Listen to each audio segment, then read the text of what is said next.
Juan is going to talk to us about data web applications using Python on the concentration of banking and the usage of AI tools, like no authentication.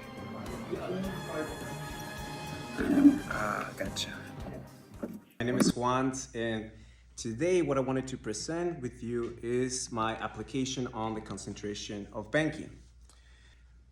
One of the things that I wanted to do with this application was to quantify the concentration of banking as a phenomenon, as a process in the economy. And what I mean by the concentration of banking is simply the tendency of capital centralizing more and more around financial institutions that create a financial network that essentially dominates commerce, investment, trade, production in the US economy. The way I went about trying to quantify the concentration of banking was to look specifically at 4 banks in the US, the biggest ones: Chase, Bank of America, Wells Fargo, and Citibank. And what I wanted to do is to look at 2 specific properties of the process of concentration of banking. One being the activities of acquisitions and mergers of those big 4 banks. And then secondly, the share of consolidated assets among all the large commercial banks in the US. So let me show you the application. So right here, you can see a network plot. And each data point is essentially an activity according to the Federal Reserve. And what an activity is nothing more than a merger or an acquisition carried out by the bank. In this case, it's Chase. So if we go all the way to the most recent activity, we can see that Chase acquired First Republic Bank in the year of 2023, and it has a note indicating First Republic Bank failed and ceased to exist, blah, blah, blah, blah, blah. And we can go forward with filtering based whether it was an acquisition, whether it was a merger, whether the activity was as a result of a failure, split, charter discontinue, and we can include subsidiary consolidations as well. And we can see the same for Bank of America, Wells Fargo, and Citibank. And on top of this, I summarize this information in a phylogenetic tree map that essentially gets us the information on the activities of the last 2 decades, the most important ones. So we see in the phylogenetic tree map, we have Wells Fargo. We're gonna see that back in 2008, Wachovia Bank was acquired by Wells Fargo at a price of $14.8 billion. On top of this, my application has a bot that updates stock historical share prices of the big 4. So we're gonna go to the most recent data point. We're gonna see that it has actually, as of today, a price for JP Morgan Chase as of October 24, 2024. So now I wanna look at the second property that tries to quantify the process, the activity, the phenomena, the change of the concentration of banking. And it's gonna be on the consolidated assets of large commercial banks. The Federal Reserve qualifies large commercial banks as those banks that essentially have $300 million in consolidated assets or more in order to consider them large, quote unquote.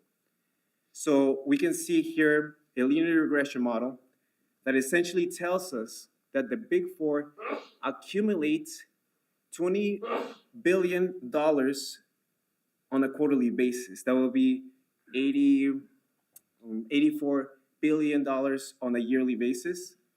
And then we have a tree map that essentially tells us the market share of the big 4 compared to all the other large commercial banks.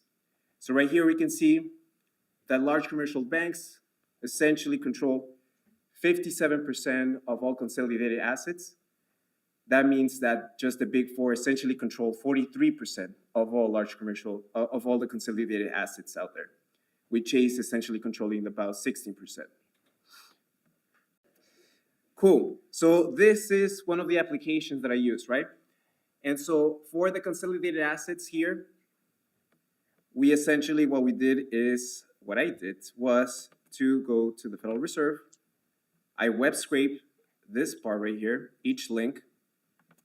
Each of the information is already in a tabular format, but as you can see, it's not downloadable. What I can do is only look at the HTML code, and that's what I did. My automated data pipeline essentially takes this data, concatenates it, cleans it, and then puts it into a pandas data frame for us to be able to see these data visualizations right here. Did you use read HTML for that? What was that? Did you use .read HTML? How did you read that HTML?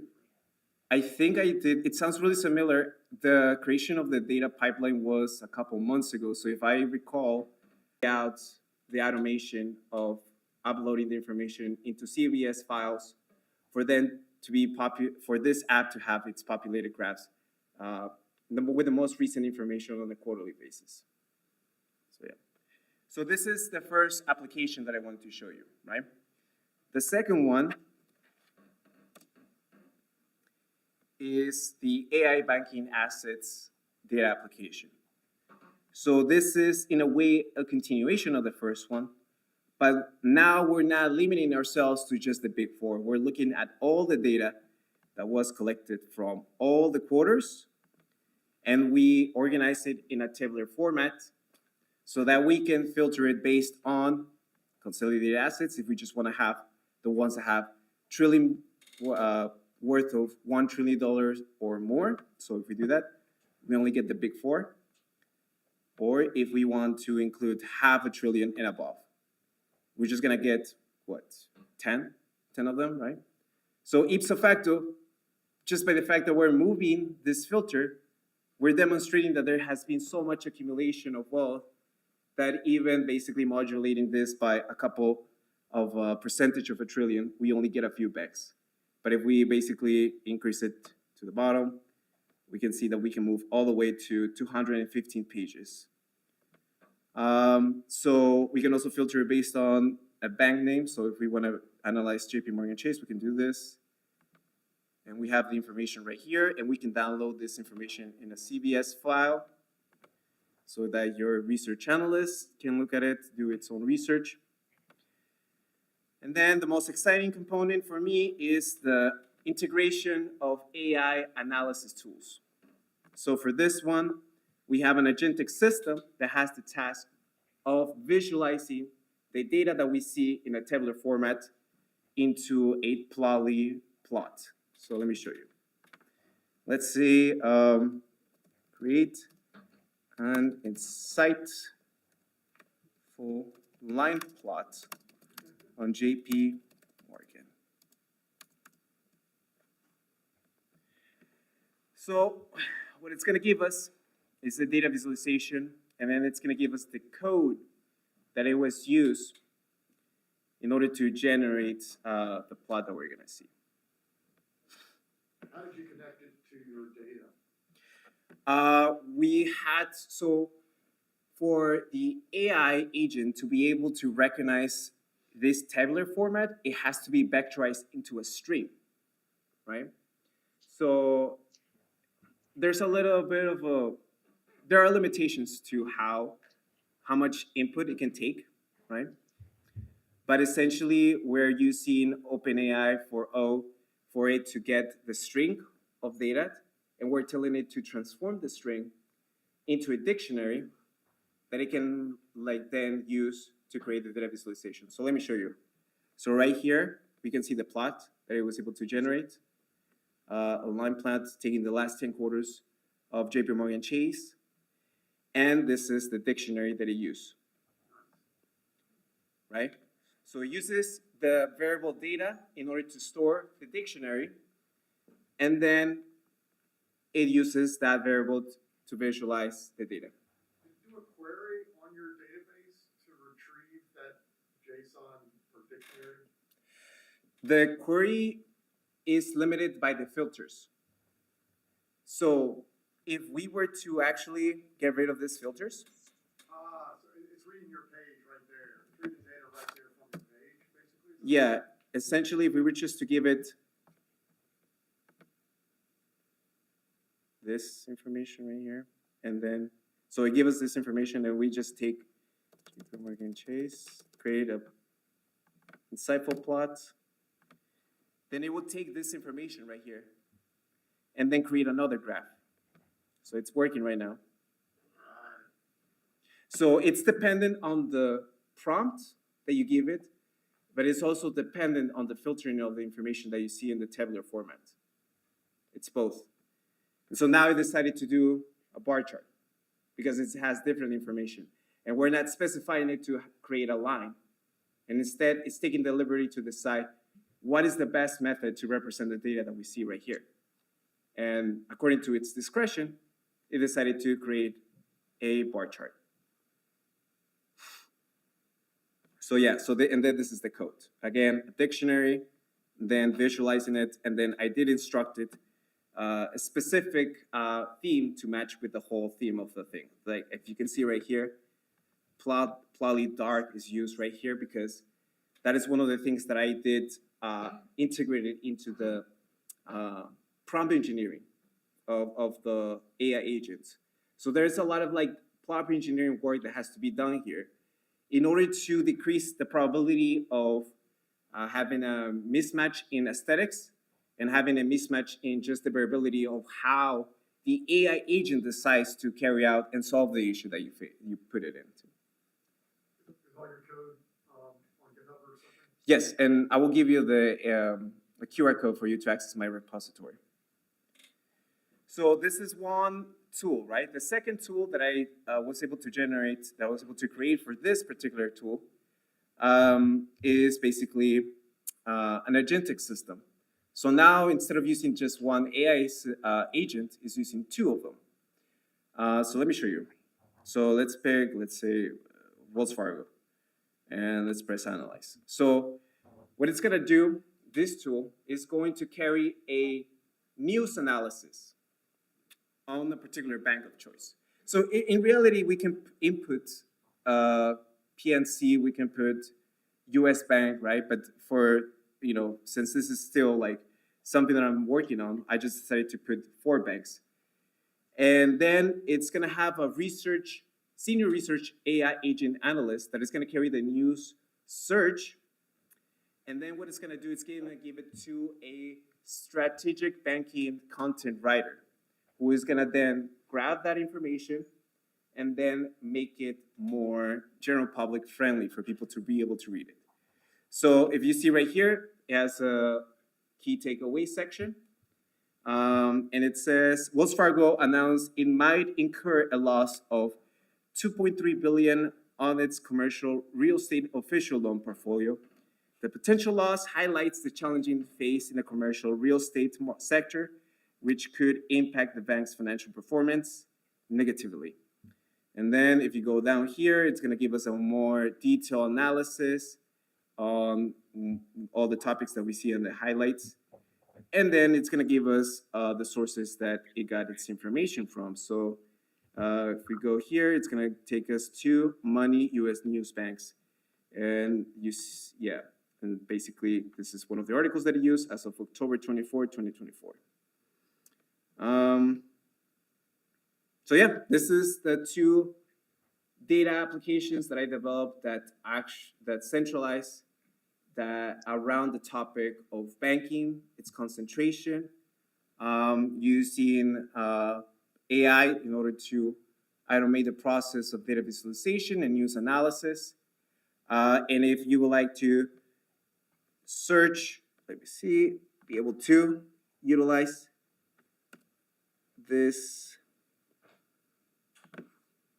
the applications, there's the concentration of banking data app, then we'll have the AI banking assets data app, and then if you want to access the GitHub repository, there's the QR code, and then if you like to connect and stay updated with future projects, you can connect through LinkedIn. We have a question from chat. For sure. Does the Plotly AI always embed the data in the code?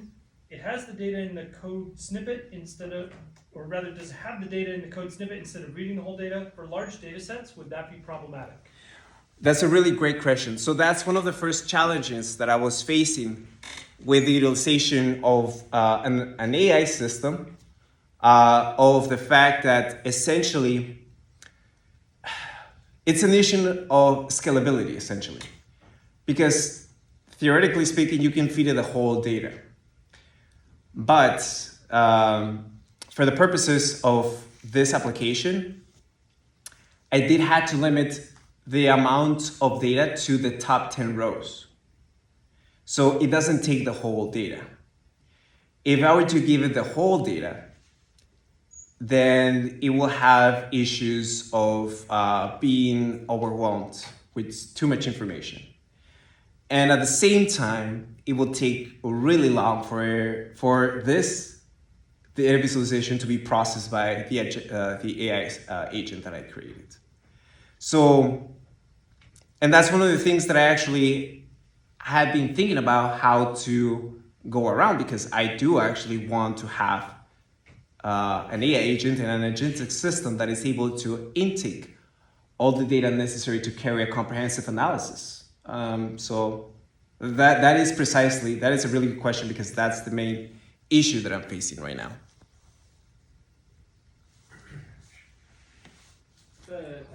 No, hold on. He went first. What was the main framework for your little website tool? Dash Plotly. I know the Plotly, but the overall frame where you have your for your data analysis. Go back a couple of steps. Sure. Yeah. So that display that you have there. What is the tool you were using to create this? It's in order to create the web application. Yeah. I did use Plotly's Dash packages. Oh. So this is Plotly, right? I know Plotly, but I just use it for plotting. But it Ex- does this too? Exactly. So Plotly is not limited to data visualizations. It's actually quite an intricate system in order to create web applications just like this. This is the reason that I actually used it. Its only limitation is that it's not the best tool for people to use it on the phone. So if you actually use the QR code, you're gonna see that it has a lot of like aesthetic deficiencies in how you can utilize it in your own phone.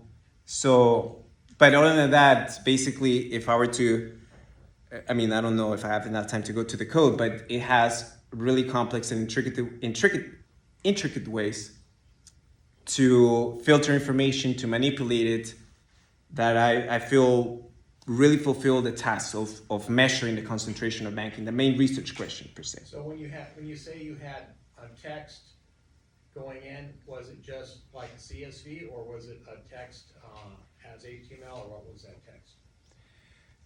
What do you mean by text? You mean the data? Before it creates a dictionary, you said you sent it some text. You mean the string? The string. Yeah. So correct. So essentially, what I instruct my application to do is to take the top 10 rows of my data, and what it does, it converts those data points into a string. Into a string, meaning Like a JSON string or a CSV, or what was your serializer for, or HTML, an HTML table? No, it's so basically what it does is this. It takes it in, it puts it into quotes. Oh, really? Yeah. It's just the HTML. Yeah, so it takes it into quotes, uses those quotes to then feed it into the AI agent, because the whole process of being able to utilize AI is based on vectorizing data, right? And my knowledge is really limited on vectorization and using vectorized databases. But the means through which I was able to quote unquote vectorize my data was through the utilization of strings around this data. And for these data applications, this is like the modus operandi of how most people use, how most people like feed data to LLMs, large language models. I'm sure that there's more complex, there's more sophisticated ways, right? For the particular purposes, it worked well. So you put quotes around whatever you had there and just fed it in? In a way, but I don't do it automatically. I don't do it manually, right? The AI agent does it by itself, right? So based on what the function tells it that there is, so basically there's a function that filters out the information that you see here. As you were able to see, I was able to filter based on just one bank. Right. And so the function then creates a variable that, let's say it's a pandas data frame. It has to convert it into a string to then feed it to the AI model. So then do you use pandas underscore, what is it, repr or something in order to Repr. What did you use? Did you use Python?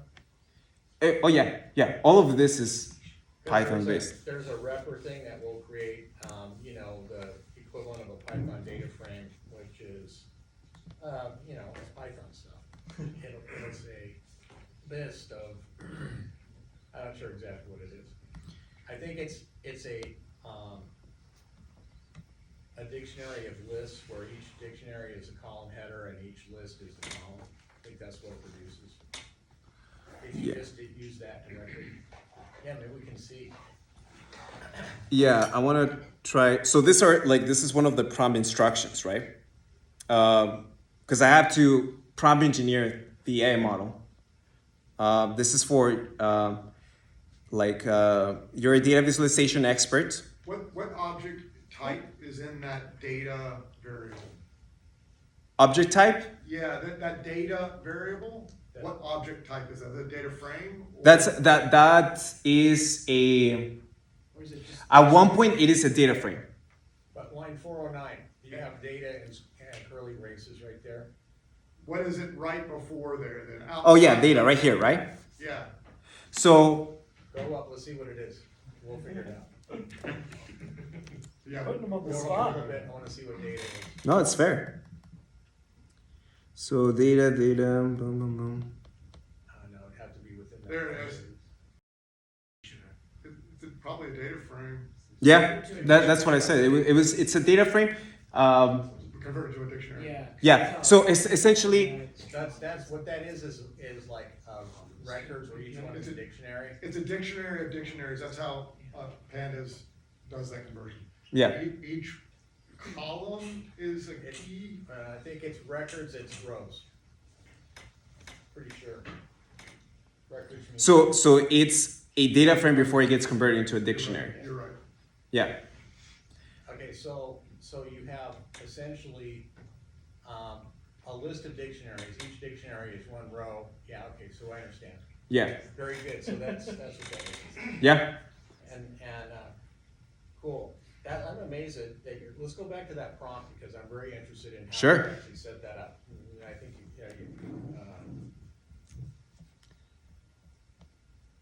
I think you passed it up a while back. It's in the 400s. In the 400s? Yeah. Okay. There we go. Oh yeah. Okay. So, okay. You're a data visualization expert and use your favorite graphing library, Plotly, only.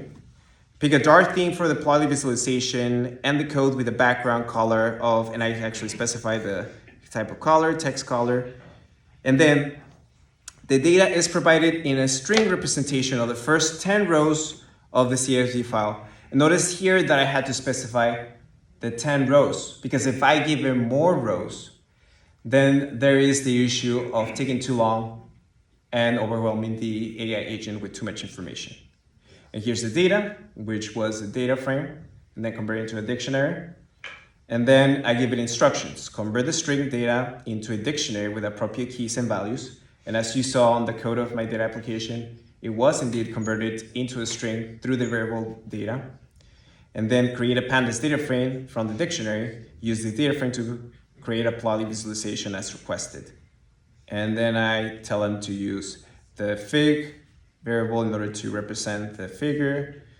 Do not opt for direct string parsing approach to create the data frame, and instead use a dictionary-based approach. Notice in this line right here, on point number 5, that essentially I had to put restrictions on the AI agent. And why do I have to do that? Because the AI agent has variability in the way it tries to solve a particular issue. So in order to contain that variability and get the correct outcome, you actually have to put restraints on the AI agent on what to do and then not what to do. And so this is one of the most important keys here, because I was struggling profusely and intensively to get the AI agent to actually visualize the data and decrease the rate of error from 90% to now maybe 0% or 0.01%. So in your code, convert the date column into a datetime object. This is another thing. The data is not, since now it's a string, whatever format I had it in my data frame, it's erased. So now I had to re-specify how I want the AI agent to specify each column, what kind of data type I wanted to be as in order to get the outcome that I want. And then 7, order the dates in the data frame in chronological order. You'll be surprised the AI system actually doesn't organize them in a chronological order. You will think like logistically, like someone would do so, but it doesn't. Always include all necessary imports in your code. Follow the user's indications when creating the graph. And then I had to actually create further instructions here, give an example of how I would like it to create a dictionary. So as you can see right here, I created the variable data processing example to give it an example on how to carry out the creation of a dictionary. So there is a lot of the work in dealing with AI agents and agentic systems goes along the process of being able to calibrate yourself around prompt engineering. Because the AI agent is gonna have a lot of variability. It's gonna try to do things in its own ways, in different forms. So this is why one of the most important skills that I was able to harness with this project is prompt engineering. So that example you gave, it's going to try to generate Python code. And so you get a Python code response from the LLM. Yeah. Then how do you run it on your back end of your web server to generate a plot? Back end of the web server. Is this? Did you do an eval on the response from the LLM? How did you run that Python code that it replied with? Or does it give you the plot straight out? It gives me the plot straight out. But you told it to give you Python code. I mean, that example there is Python code, right? Yeah. And so it's not replying with Python code, it's replying with something that doesn't look like what you gave it as an example? It's not replying with Python code. Did it reply with something that looks like that example or not? Yeah, it did. As you can see right here, it is using a dictionary. Okay, so, but that code was not the code that created the plot. It also replied with the code and the plot. It is the I mean, the... Have you run that code? Have you copied and pasted that? Oh, how do I run that code? Yes, so there is, I gotta recall where this is at. Because there's no guarantee that it is going to produce the same plot. Well, no. Did you capture the response and then run it yourself? Yes, so this. Did you capture that and then run it? This, you can copy and paste it in a Jupyter notebook, and it will give you the same results. Got it. Cool. Yeah, so copy and paste it, it basically imports everything. You put it into a Jupyter notebook, it will give you the same visualization. Nice. Yeah. But the Plotly thing, Plotly Dash provides that sort of facility as well? Yeah, well, I mean, to say that Plotly does it, is giving them a lot of credit. I mean, Okay. Python itself as a language Of course. has the flexibility to do so in that web application data frame or another one. So I wouldn't attribute it to Dash Plotly, but the Dash Plotly is very dynamical. And that's why I really like using it, except for the deficiency of the user interface in itself. Cool. Any other questions? Which model did you Good use question. to visualize to do the data visualization? For both the data visualization and the agentic system use analysis, I used ChatGPT 4.0. I was trying to use Mistral, but it had a lot of errors. So far, I found that ChatGPT 4.0 is one of the most potent tools in order to decrease margin of error in my For the results. news analysis summarizer, have you thought about using Gemini because the token size on that is a lot larger? Yeah, And then also the notebook LM feature that Gemini has is really good for bringing information to more human layman terms. yeah. With that. I have not thought about it, but maybe I should check it out. That's a very good point. Cool. Any other questions? Great. Cool.